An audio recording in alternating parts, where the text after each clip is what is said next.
सूखल बारे देह दुबारा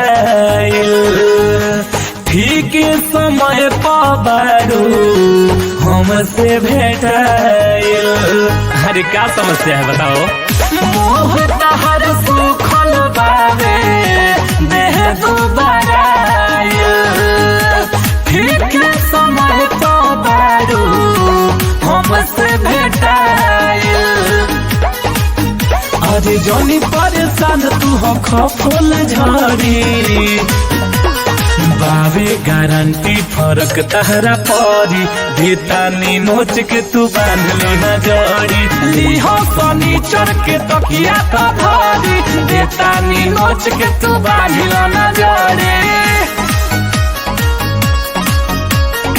Music by Manu Raj.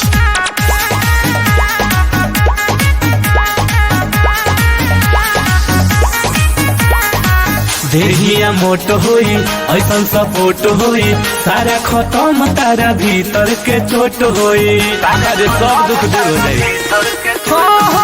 देहिया मोट होई ऐसन सपोर्ट होई सारा खत्म तारा भीतर के चोट होई। ऐसन इलाज सुन के हूं ना करी बाबे गारंटी फरक तहरा परी देतानी नोच के है बांधलो ना जड़ी लीहो फर्नीचर के तकिया तो धरी देतानी नोच के तू बांध ले हजारी।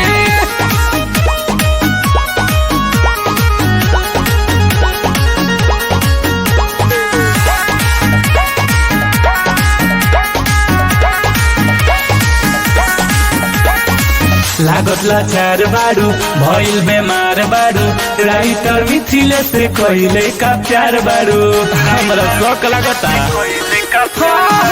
लागत लाचार बारू भइल बेमार बारू पवन विशाल से कहिले का प्यार बारू